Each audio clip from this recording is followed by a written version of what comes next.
Sanibonani guys, igama ngiqobile nginiphathela amazibela inimba ngomhla ka-6 July. Hayibo guys, uYanga nangu-ke manje usezama ukuthi avikele uSomila ukuthi angaboshwa. Uthe nje tata zungalingi wafonela amaphoyisa. Uyazi ngiyamazi mina uSomila, ewe kona ndimthukuthelele futhi andimfuni kuca kwami, kodwa asikho isidingo sokuba amoshekalelwe ilikamva lakhe ngenxa yami. Usasemncinci futhi-ke uyenzile impazamo, bengicela uba ungawafonela amaphoyisa. Wase wathi uhlathi emva kwayo yonke into ayenze kuwena akudlulise kuyo, kumele ajeze lo muntu. Wathi ewe ndiyazi tata, kumele ajeze kodwa hhayi ngalolu hlobo. Kuze ama-exams khona maduzane, bazomvalela etilongweni ngekaze aphume unyaka wonke. Mina ndifuna ukuphila ubomi bami ndazi uba kunomuntu endimmoshela ikamva. Wathi uthi uyabonga uyanconcoza uSomila wathi ukukhusela ngokuthi ungayi etilongweni akuthethi uba mina nawe sizithumi. Kuphelile phakathi kwami nawe, andikufuni eduze kwami. Yandiva uba ndithini Somila? Uma undibona lapha esitradweni ndihamba, tshintsha umgaqo hambe ngalinye icala. Yandiva uba ndithini kuwena? Waqeda lapho wahamba uYanga wavula isicabha wathi phakama, cause ubhuti bekade eguqe ngamadolo phela encinga uhlathi ukuthi angawafunela amaphoyisa. Wathi phum ngomnyango. Hayi, ubaba wakhe kuSomila wamsukumisa baphuma guys. Kodwa kubonakala ukuthi ubaba kaSomila uyajabula ngokuthi uYanga-ke ugcine ethethelelile indodana yakhe, yagcine yangaboshwa kanjalo-ke guys. Akupheli-ke lapho. Umndeni-ke wakaYanga bukade ukhathazekile ngayo ngokuthi-ke umane wavumela ukuthi uSomila nje athole i-free kick kanjalo nje. Kodwa-ke bamncomile ngokuthi-ke uthathe isinqumo esihle esizokwazi ukuthi sicabangele omunye umntwana naye. Ushilo uhlathi wathi yazi nje ngiyaziqhenya ngoYanga, uyazi uyingane elungileyo. Kanti uyaqhamuka uYanga wathi awo tata, sendiyingane elungileyo ensukwini ezimbalwa bukade uthi awungifuni, ungafuni ukukholelwa ngisho into eyodwa ephuma emlonyeni wami. Wathi hayi phela bekade kunevidiyo nje efakazela yonke lento le ekade yenzakalile. Wathi ewe noma kunjalo tata bendifuna uba undisapothe ube utata kumi.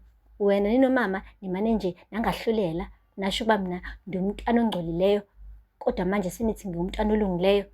Soze nganixolela ngalento eniyenzileyo. Waqeda wathi ndiyahamba manje ndiyobona uYanga uqhawekazi.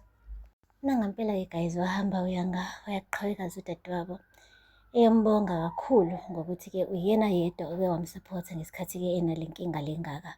Ushilo ukuthi yazi wena ube usisi alright kumina.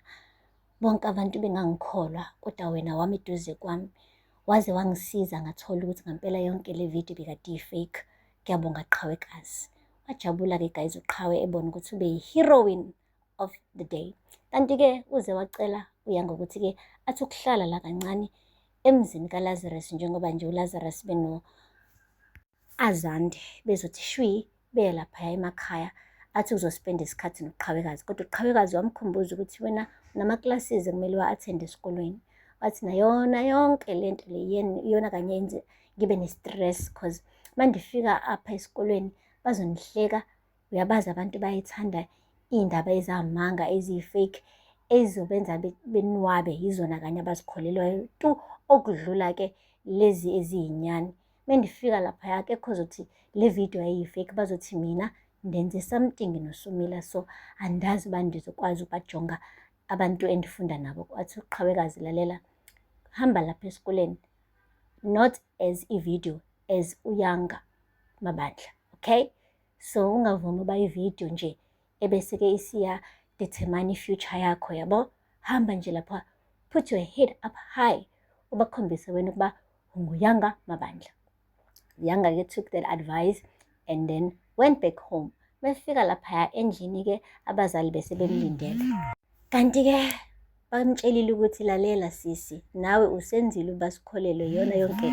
Wena lo owaletha abafana la endlini, wena futhi owaletha uSomila ekamereni lakho. Kwayikona lokho, you've just crossed the line by doing it. So musa-ke ukuloke uthi thina sisephutheni la ngoba iphutha elikhulu lenziwe wena.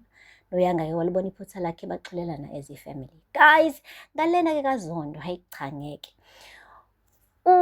Lwandle namhlanje-ke bekade ngekho kwi-good mood. Bebekhuluma-ke ngokuthi ibhizinisi ladlondlobala kodwa yena ubethule nje nya.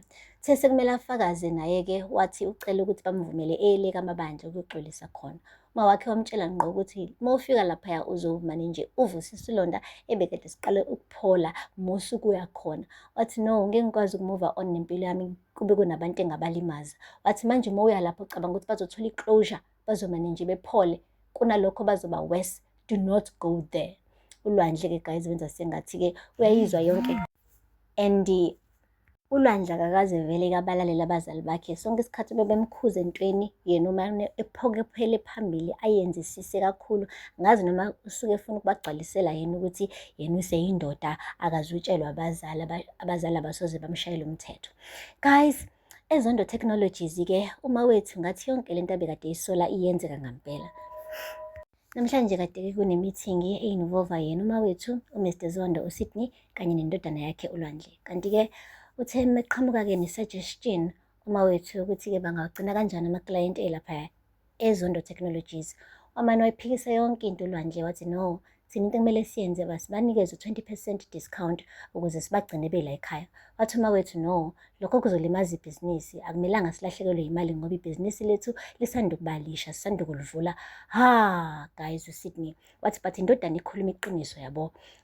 Mengase kuthiwa ngampela siyabanikeza 20% discount, bazobona ukuthi le khaya ba-safe kanti nemali yabo izoba safe, so bazogcina behleli nathi ngampela bengafuni ukuphumela ngaphandle. Okay, we will take Lwandle's point. Waqeda wathi-ke ngizokhuluma-ke nayo Mr Mkhize, this meeting is closed.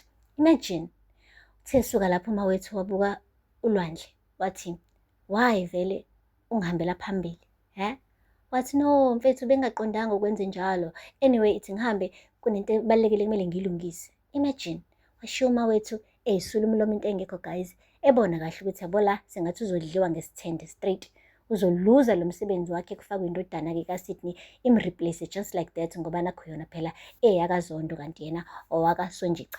Guys, ukuba kahambanga ikhosela tech ngabe-ke akanaso lesi stress anaso namhlanje, but anyway akusizi-ke ukukhalela ubisi oselichithekile, akupheli-ke lapho.